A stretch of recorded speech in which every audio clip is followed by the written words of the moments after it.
my name is Kirsten Clayton, and I'm going to be presenting the uncertainty reduction theory. The uncertainty reduction theory was developed in 1975 by Charles Berger and Richard Calabrese. What interested these scholars was the initial interactions between people. A lot of study and focus in interpersonal communication has been the focus after the relationship has begun, as opposed to how the relationship even started in the first place. The theory includes 7 axioms and 21 theorems. And these axioms and theorems provide the basis for uncertainty reduction in a way that helps other scholars, in addition to Berger and Calabrese, to evaluate and analyze how uncertainty is in different types of relationships, including initial interactions. So central to the uncertainty reduction theory is the assumption that when strangers meet, the primary concern is one of uncertainty.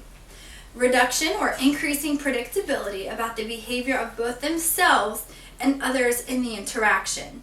And so they're basically saying that when people first interact, their goal is to determine what behaviors they're going to act in future and how the other person will interact as well, and to reduce uncertainty by asking questions and gaining knowledge about another person. And uncertainty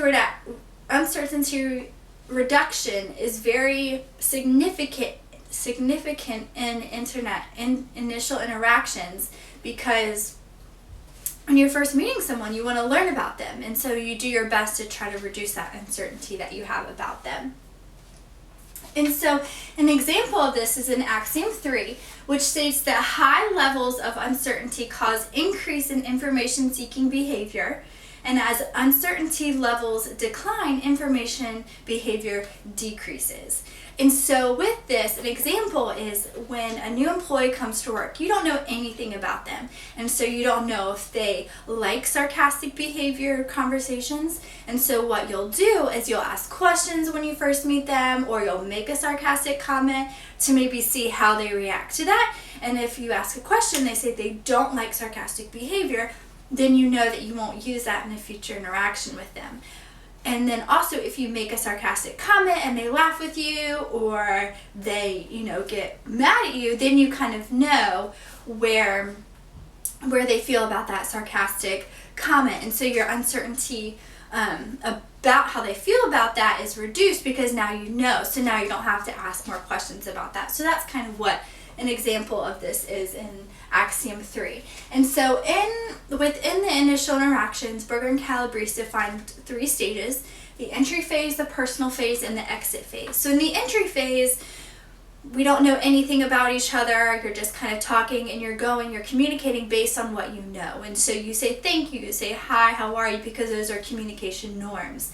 Then in the second phase, you kind of ask each other more questions about themselves. You get more personal and talk about different topics. So this could occur a few minutes after the initial interaction, or it could occur after several interactions with this person. And then the exit phase is when individuals decide on whether or not the relationship will continue. For example, a divorce, they've spent, years and time. It's a little bit after the initial interaction. The exit phase can happen in initial interaction, or, for example, in a divorce when you've known someone for a while.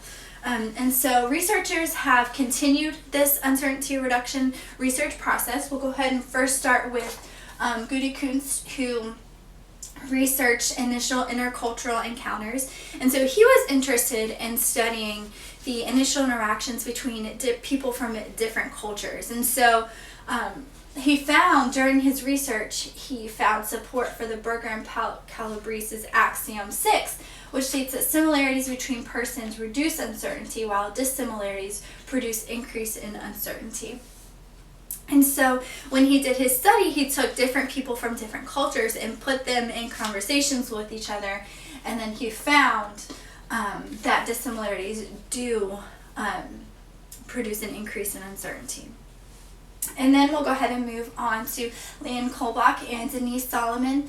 And they, instead of focusing on uncertainty in initial interactions, they kind of took the view of researching that through intimate relationships. And it's very interesting that they found that managing uncertainty in relational situations are highly important, almost as important as managing the conflict in a relationship for a healthy relationship, because as you reduce uncertainty about another person, you get to know them better. You know how they act in different situations. And so, for example, with conflict, if you're in an intimate relationship with someone, every time you have a conflict with them, your uncertainty about how they handle the conflict will reduce because you've seen them react to that conflict before. So you begin to grow closer, and your relationship can grow and develop into an even healthier relationship as you continue to reduce your uncertainty in that type of relationship.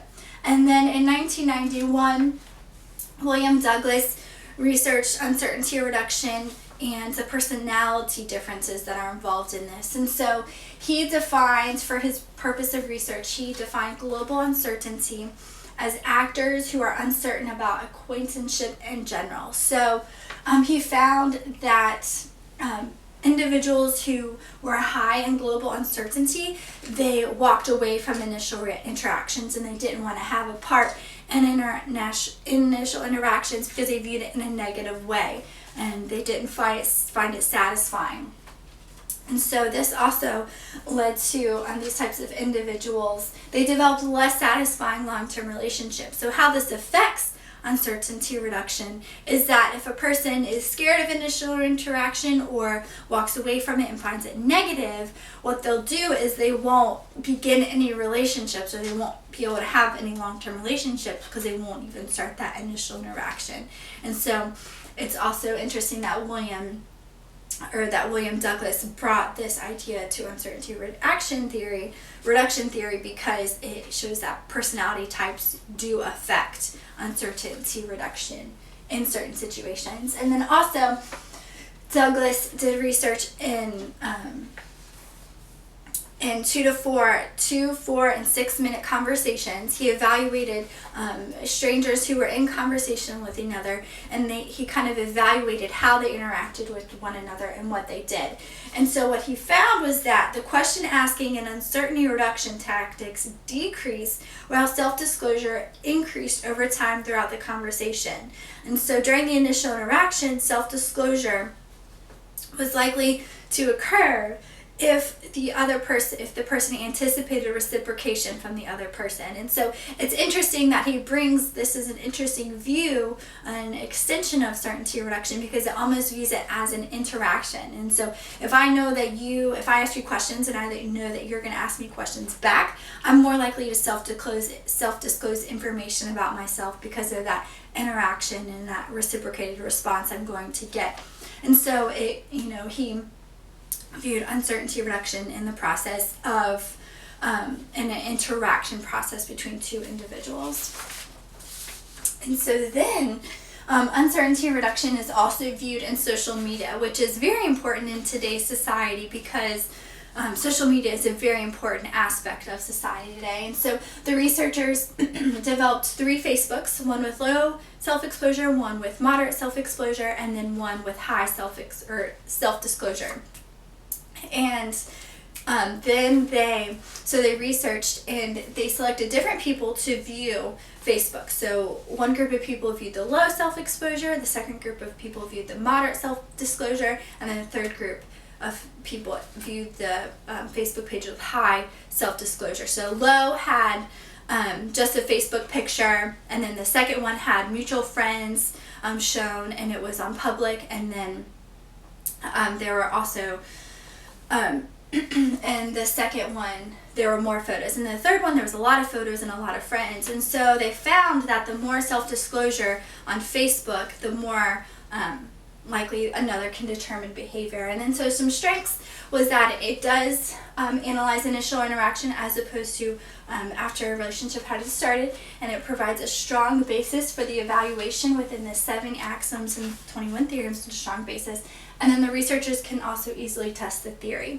And the weakness is that it is limiting. It's not necessarily all first-time individuals want to ask questions. And then it also is limited in that it relates to attitude similarity and not other similarities in conversation. Thank you so much for listening.